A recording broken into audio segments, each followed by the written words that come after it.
स्वामी समर्थ उद्योग समूह यूट्यूब चॅनलमध्ये सहर्ष स्वागत आहे. दिनांक 12/2/2026 आजवार गुरुवार. तर आजची पेरणी मकाची चालू आहे. 1.5 एकर क्षेत्र आलेलं आहे पेरणीसाठी. ह्याच्या खाली ह्या वगळीत बी म्हणजे थोडी खोल आहे हे रान तिथं. आणि आता ही शेवटच्या टप्प्यात आपली पेरणी आलेली आहे. तर पहिलं क्षेत्र हे ऊसाचं होतं. बघा ऊसाच्या खोडक्या बघू शकता. ह्या मालकाने पहिला रोटर मारून परत नंतर आडवा उभा कल्टिवेटर मारला होता.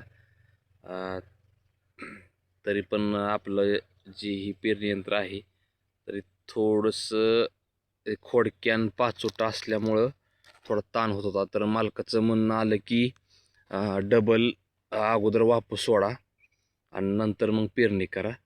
तर असं वापस सुटलेला आहे. पेरणी झालेली आहे. अजिबात घाण कसलीच राहत नाही मध्ये वाप्यात.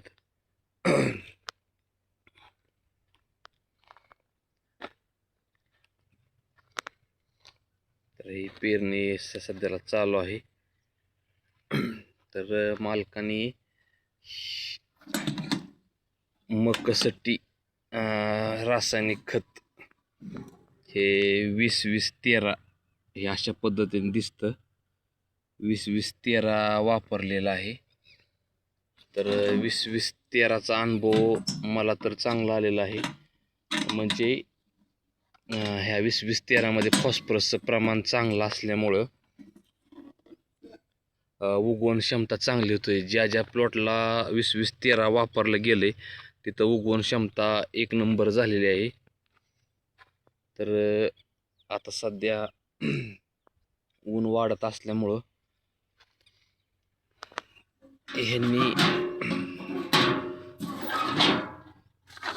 मका ही 6305 सिजेंटा कंपनीची ही वापरलेली आहे. 4 kg मध्ये ही पिशवी येते. ह्याचं बियाणं बघू शकता हे अशा पद्धतीने आहे. तर आता इथून मोहर तुम्हाला जर पेर मकाची करायची असेल तर हलक्या पिशव्यांचा काहीच उपयोग नाही. 500, 600, 700 रुपयेवाल्या पिशव्यांचा उगवून चपडप होणार. उगवण क्षमता कमी होती.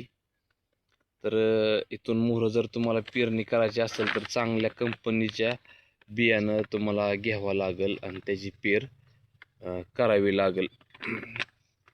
तरच उगवण क्षमता चांगली होईल. आणि जर पिशव्या चांगल्या घेणं नाही झालं तर आपलं ते घरचं जी घरी आपली मका केलेली असेल ती त्याची पेरणी केलेली ती योग्य राहील. कारण ही 600-700 रुपये पिशव्यांचा सिजनेबल खेळ असतो.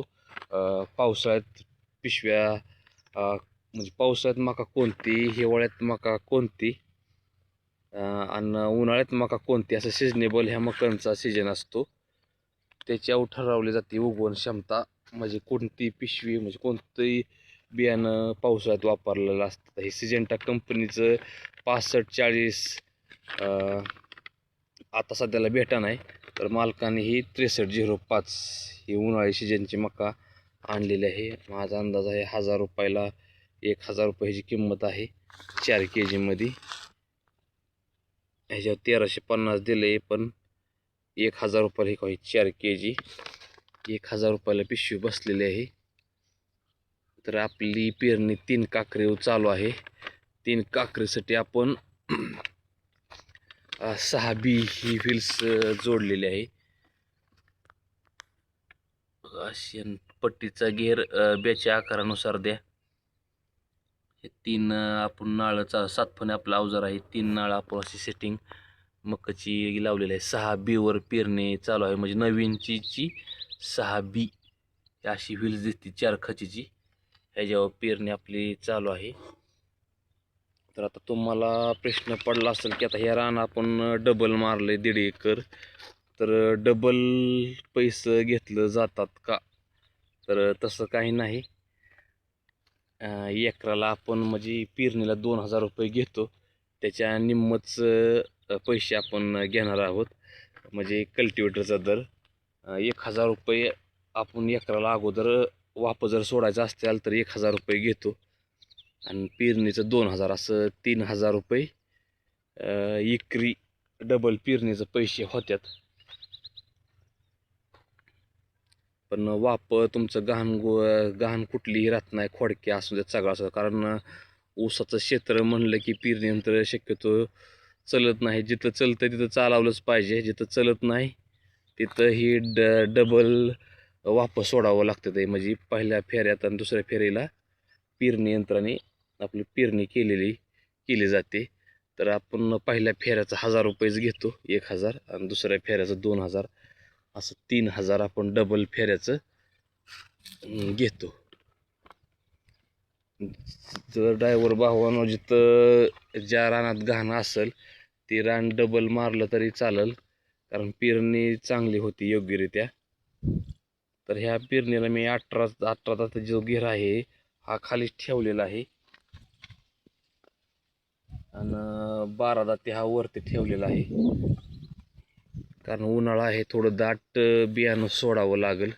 उन्हाळ्याची चाहूल लागलेली आहे. उगवण क्षमता 100% झाली पाहिजे. त्यासाठी 20-20-13 जर वापरलं तर योग्यरित्या चांगलं राहील.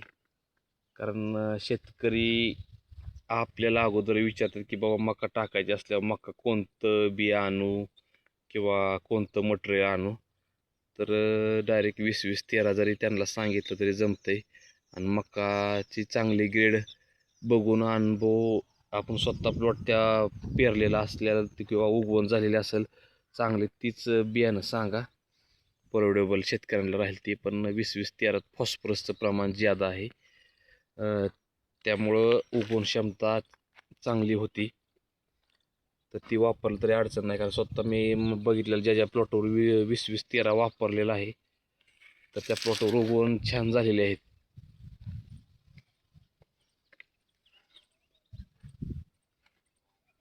धन्यवाद.